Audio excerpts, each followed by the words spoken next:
Welcome back नाज़रीन bulletin जे सिलसिले में सब खां पहिरियां अवां सां शामिल कंदासीं पीपल्स बस सर्विस जे हवाले सां त टंडोअला यार खां हैदराबाद ताईं पीपल्स बस सर्विस जो इफ़्तिताह थी वियो आहे। MNA ज़ुल्फ़कार सत्तार बचाणी, MPA इमदाद पिताफ़ी ऐं ज़हीर पिताफ़ी इफ़्तिताह कयो। पीपल्स पार्टी टंडोअला यार जी अवाम लाइ तोहफ़ो ॾिनो आहे। MNA ज़ुल्फ़कार सत्तार बचाणी जो इहो चवणु आहे। संदसि वधीक चवणो हो त ख़्वाहिश आहे त टंडोअला यार खां मटियारी, मीरपुर ख़ास ऐं टंडे मोहम्मद ख़ान रूट ते बि बसूं हलियूं। पीपल्स बस सर्विस शुरू थियण जो क्रेडिट शर्जील इनाम मेमण न वञे थो। MNA ज़ुल्फ़कार सत्तार बचाणीअ जो इहो बि चवणु हो। ज़ुल्फ़कार बचाणी जो चवणु आहे त पीपल्स पार्टी हैदराबाद खां पोइ टंडोअला यार में बि पीपल्स बस सर्विस शुरू कई आहे। इन जा वधीक तफ़सील मालूम कंदासीं टंडोअला यार में मौजूदु आवाज़ न्यूज़ जे रिपोर्टर ग़ुलाम रसूल नोड़ीअ खां। जी ग़ुलाम रसूल, वधीक कहिड़ा तफ़सील आहिनि अव्हां वटि?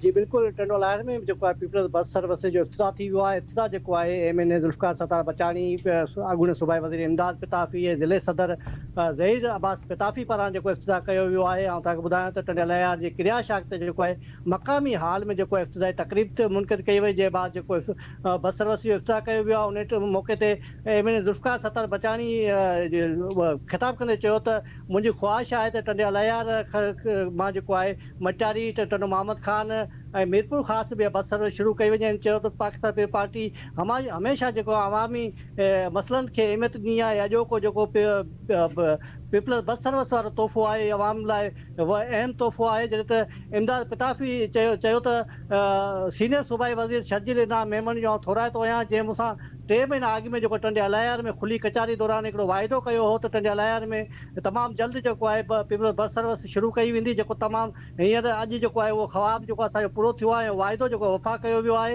इन चयो त मुंहिंजी ख़्वाहिश आहे त टंडोअला यार जा जेके ॿिया इलाइक़ा आहिनि, झंडोमरी आहे, चंबड़ आहे, संजर चांग आहे, उनजे अवाम खे पीपल्स बस सर्विस जो तोहफ़ो ॾिनो वञे। इन मौक़े ते ज़हीर अब्बास पिताफ़ी ज़िले सदर आहे पाकिस्तान पीपल्स पार्टी जो, उनजो चवणु हो त शर्जील इनाम मेमण सॼो क्रेडिट इहो वञी रहियो आहे। जंहिं असां सां वाइदो करे वियो, वाइदो पूरो कयो आहे। मूंखे उमेदु आहे त पूरे सिंध में आहे पीपल्स बस सर्विसूं शुरू कयूं वेंदियूं।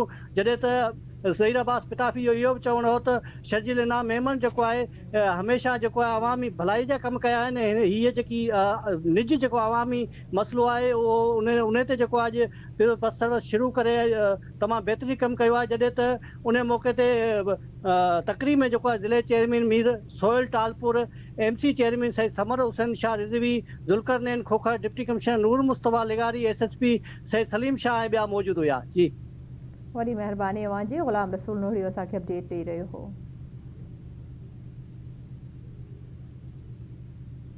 नज़र ख़बर शामिल कंदासीं। वॾे वज़ीर ऐं वफ़ाक़ी वज़ीर हनीफ़ अब्बासी जी अॻवानी में हिकु अहम इजलास थियो। उन बाबति वॾे वज़ीर सैयद मुराद अली शाह ऐं रेलवे वारे वफ़ाक़ी वज़ीर हनीफ़ अब्बासी जी सदारत हेठि हिकु अहम इजलास थियो।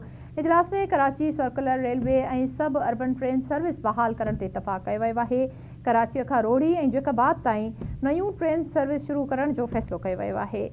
वफ़ाक़ ऐं सिंध विच में राब्ता वधीक मज़बूत बणाइण ऐं इंफ्रास्ट्रक्चर जी बहितरीअ ते बि इतफ़ाक़ थी वियो आहे। इजलास में कराची खे तुर्त मौसर ऐं सस्ती पब्लिक ट्रांसपोर्ट जी ज़रूरत आहे। वॾे वज़ीर मुराद अली शाह जो इहो चवणु हो। संदसि मुराद अली शाह जो वधीक चवणु हो त गॾियल कोशिशुनि सां ई रेलवे निज़ाम खे जदीद ऐं एतमाद जोॻो करे सघूं था।